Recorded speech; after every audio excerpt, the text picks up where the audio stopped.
Alright, peeps. I'm just gonna drive and make a video. So a few months ago, I mentioned, well, not I didn't mention. A few months ago, I started to post 12 tips for men and women on dating, and I said that I was gonna make some videos for them. So I think I'm gonna attempt to make them while I drive and drink coffee.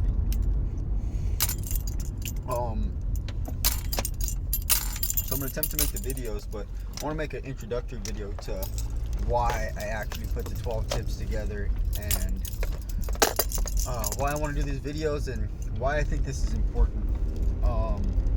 Because when I told a couple of people I was doing it, putting the tips together, putting them on Instagram and Facebook, and I was pretty excited about it. And for a couple of people, they asked me why. I said, I'm putting together 12 tips for men and women for dating. And they looked at me and said, why? And so I'm pretty sure other people have that thought in their head too. So I want to put this together just to give people some grounding for why you should listen to this information, why this information is important, and why you should think more deeply upon dating, not just for yourself if you're single, or maybe you're in a relationship looking to be married, or you're in a relationship and you don't even know why you're in the relationship. This is basically for everybody. Now, the primary reason is this. The primary reason is the divorce rate for first-time marriages in America is almost 50%. I think it's like 46% or something like that. I don't have the statistics in front of me, but roughly it's almost 50%. So that means if you were to get married today, or if you are married, there's almost a 50% chance that your marriage will end in divorce. And I think this is a reason. I've heard this from a lot of people I talk to, that what's the point of getting married if you're just most likely going to get a divorce? And my answer to that is Jesus said, if somebody goes to build a house, don't they stop and calculate the cost before they start building? Don't you have a pre-planning period to think, okay, I'm going to build a house. What do I need to complete this? Because then what does he say? He says, because then if you begin to start to build and you can't finish, then people are going to mock you or laugh at you or look down on you. Look at him who said he was going to do this thing and then failed. The principle, I believe, or one of the principles behind that is plan. And a lot of people go into dating, into marriage, one of the most important decisions you're going to make in your life, aside from deciding the most important is deciding to follow Jesus, because your eternal salvation depends on that. But the second or third most important, probably the second most important, is choosing your spouse. And if you ask any successful person or any person with a life worthwhile, they're going to attribute their success or their success to choosing the right spouse.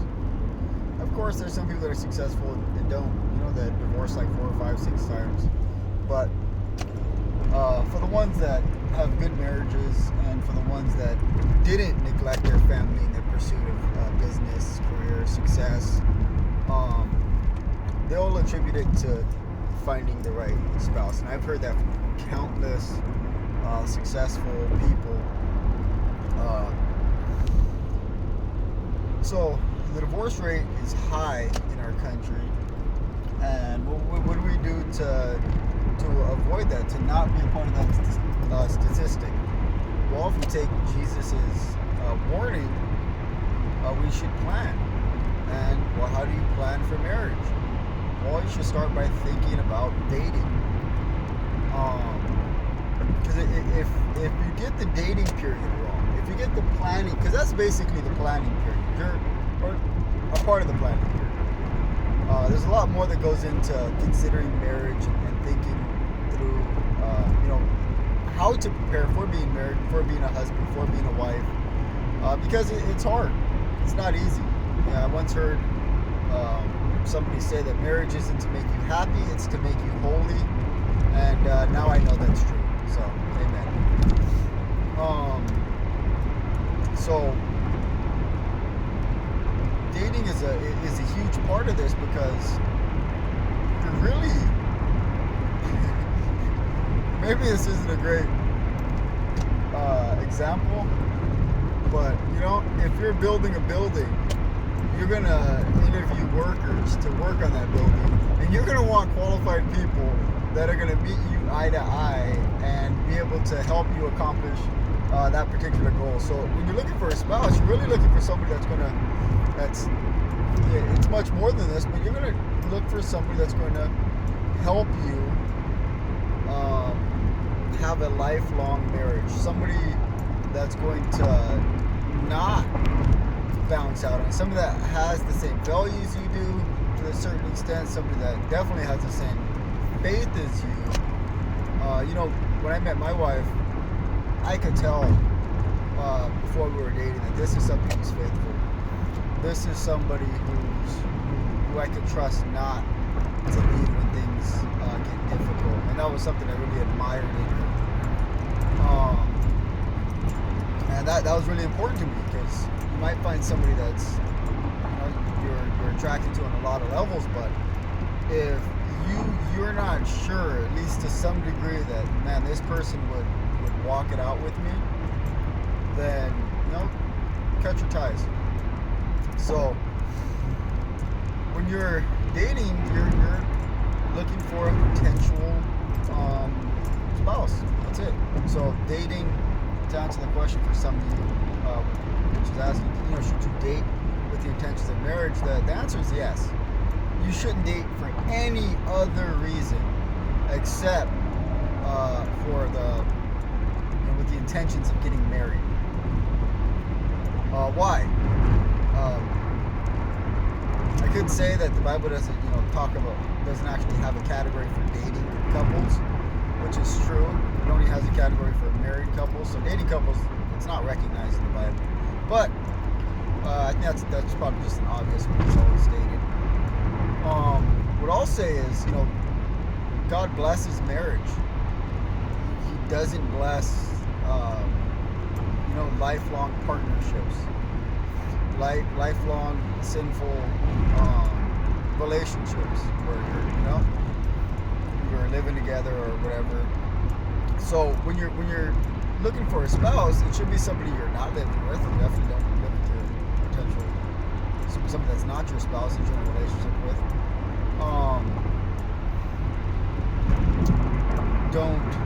There are limits to what you could do. There are things that are reserved for a spouse. Your body is reserved for a spouse, even down to kissing. I know some people disagree with me on that. I disagreed with that, and through dating, I realized how stupid. Through dating my now wife, I realized how stupid it was of me not to realize how much kissing belonged to marriage. Because kissing is affectionate for people with affections toward one another, and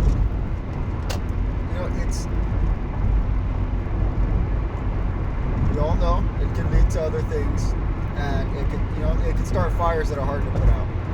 So I encourage you, if you are like I was, and you think, wow, it's so stupid when people don't kiss when they're dating, like, why not? But I want to say this: you are stealing from God when you kiss during marriage, because this, although the Bible doesn't say it's reserved for marriage, the Bible doesn't say making out with somebody that's not your spouse is permitted. Stirring up those affections with somebody that's not your spouse, it doesn't condone that. So I don't think how you swing it, you're not going to come to me with biblical text and be like, well, here's where the Bible says making out with your person you're dating for 6 months is permissible. So there are certain things in marriage or that are reserved for marriage, and when you're dating, you need to guard yourself. You can't just let those things be given away, taken away. Because at the end of the day, you can't say, well, he sweet talked me, or he said he loved me, or, oh, well, she was just so hot, she really cared about me, and no one's ever treated me like that. It's like, no, at the end of the day, you're responsible for that. You have to guard your heart. You have to guard your body. It's not your spouse, or not the person you're dating's responsibility primarily. They should be responsible. They should be their brother and sister's keeper. They should be concerned. But ultimately, it falls down to you, because when you stand before God one day, it's not going to be, oh, she made you do what? Or he led you to do what? They'll stand in front of God for that. But you'll stand in front of God for your part. When Adam and Eve both sinned against the Lord, and Adam, I guess that's a good example, said, oh, it was the woman you gave me. It wasn't like, okay, never mind, Adam, sorry. Yeah, the woman got her punishment for it, but so did the man. He was punished for his partner, and she was punished for her partner, and so was the snake. So, somebody else might have enticed you, but it's the sin in your own heart that you obeyed. You obeyed when the temptation came. So just know that, I'm just going to backtrack real quick. Kissing, you should reserve that for marriage. A reason why is, when you're dating, all these, physical tensions that happen, and they will happen when you're dating somebody, as time goes by and those build up, that should be incentive to get married. Don't just get married for the physical, for the physical stuff, but that should be a part of the build-up towards, wow, I want to get married. Look at this amazing thing I could have with this person if I get married. So that should be one of the things that pull you or nudge you towards marrying this person, and not dating them for 5 years, not pulling them along, not wanting to just date them for your own immediate enjoyment and company, and then move on to somebody else. If you don't reserve it, let's say you just sleep with your partner and you guys are okay with that, and you guys do other things, then there's, why get married? You guys already have you guys have the benefits. Why buy the cow when the milk's free, as they say? Yeah, don't let the milk be free. Gotta buy that cow. A buddy of mine, when I was in prison, told me this when I was getting out, about dating and pursuing somebody for marriage, and the importance of not sleeping with them or doing anything of that nature with them, and why it should be reserved for marriage. And he told me the story of the wicked sons of Eli. And the wicked sons of Eli was the priest. His sons also held some priestly roles. And when the people made sacrifices, they would come and they would bring them to Eli's son, and they would be prepared, and then at the end of the preparation, Eli's sons, the priests, would get a portion of that sacrifice, because if you remember, the priest would live off of portions of what was donated or given or sacrificed at the temple. Now, there was a certain sacrifice that was given of meat, and once the meat was boiled, they would have this 3-pronged fork. They would put it inside the thing it was being boiled in, and whatever meat came up on the 3-pronged fork, I'm pretty sure it was a big one, a big fork, that would be their portion to keep. And God says, look, at this certain time in the offering, you were able to take for yourself this portion in this manner. But what happened, because his sons were wicked, as they are called in the Bible, the wicked sons of Eli, they would tell the people, we don't want boiled meat, we want roasted meat. So they wanted to take a portion of the offering, the people's offering, before it was their time.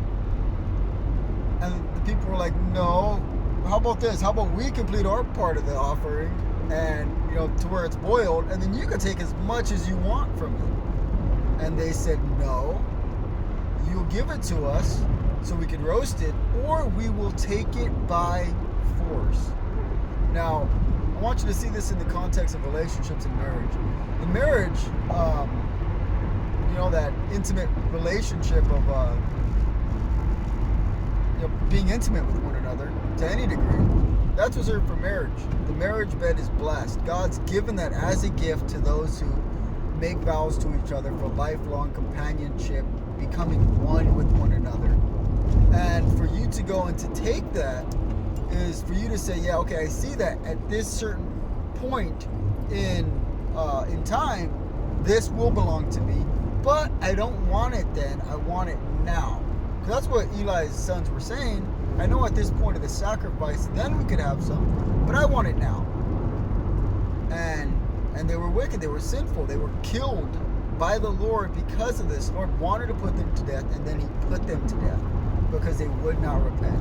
So in relationships, if we, everybody has desires, right? Most of us.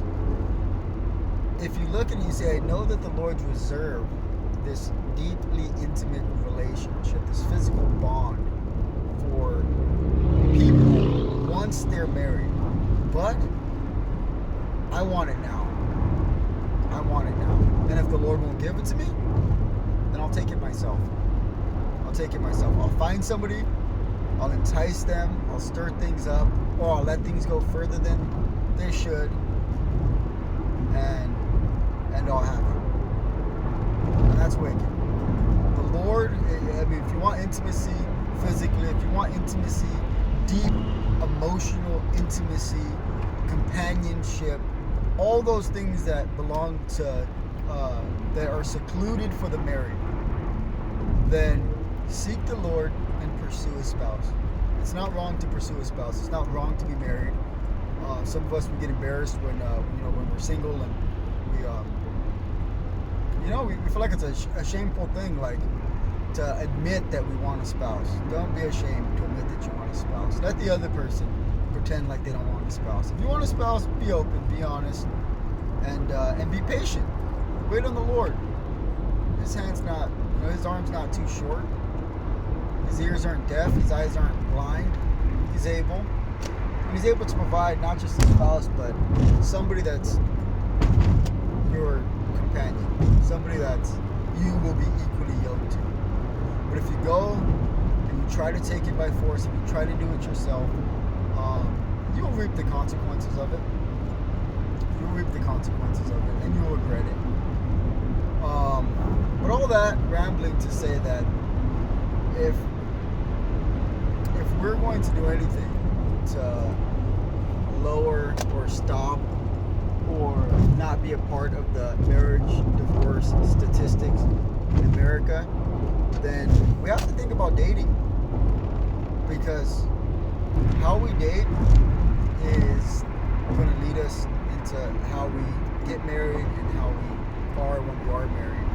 And I'll quote this later on in one of the weeks, but Vodi, the preacher, he said in his book, I think it's called Family Driven Faith, he said, dating in our culture is nothing but glorified divorce practice. Dating in our culture is nothing but glorified divorce practice. And maybe that makes sense immediately to you, or maybe I just need to get a little explaining to it. If you're used to just being in a relationship with no real commitment, and I know some people say, they're like, oh yeah, how committed are you? Oh, yeah, I'm pretty committed. I was in a relationship for 3 years. I was in a relationship for 10 years. You're not committed. If you're not married, you're not committed. Just know that. If you're in a relationship, I don't care how long you've been together, you are not committed to that person unless you've committed yourself to them in marriage. That's commitment. That's commitment. You put your skin in the game. You put your desires in their hand. Your life, your happiness, your, I don't know what to, you made a bond with them that you're promising not to break. That is commitment. Dating somebody for 3 years, 10 years, 30 years, that's not commitment. You just stayed in one place for a long time with one foot in and one foot out, ready to run at the first wrong thing. You're not committed. So it's glorified divorce practice, because if you go from one relationship to another, even if it's not immediately one relationship to another, if you date a person for 6 months, then break up, you date another person for 3 years, then break up, whatever it is, all you're doing is practicing, making yourself used to being with somebody for a certain amount of time, building a relationship with them for a certain amount of time, and then leaving. And you know what? It probably gets easier and easier every time you do it. And you become used to it. And then what happens? You find somebody, you get married, and then your brain's already pre-wired not to be faithful, not to be patient, but you're already pre-wired to be ready to dip. You're used to it. What did you do in other relationships when things got hard? You left. And what'd you do? You found another relationship. So, if we are going to have any impact on marriage and, being our brother and sister's keepers, and wanting to see people have good marriages, wanting to see people not divorced, wanting to see people make good decisions to create healthy families that aren't destroyed by divorce, that aren't wrecked by two parents that suck and don't want to work on their marriage, or kids get affected by this. You get a divorce, kids get affected. You fight all the time, kids get affected. You want to be selfish and not grow, kids get affected. And it's not about you anymore. When you get married, when you say I do, you're about your spouse. You are for your spouse now. You are your spouses. And then when you have children, you have an obligation to them. You are raising up adults. They're not kids. They're going to be adults one day. And, you got to look at it like that. What are you doing? It's not just about keeping them alive. You need to prepare this tiny being for being on their own, for being in a job interview, for taking care of a family, for going to school, for having faith in Jesus, for the kind of person and character they're going to have. Like, you have a huge responsibility. And if you can't even see eye to eye and be reasonable with your spouse, then maybe you'll luck out and get it right with your kids, but maybe you won't.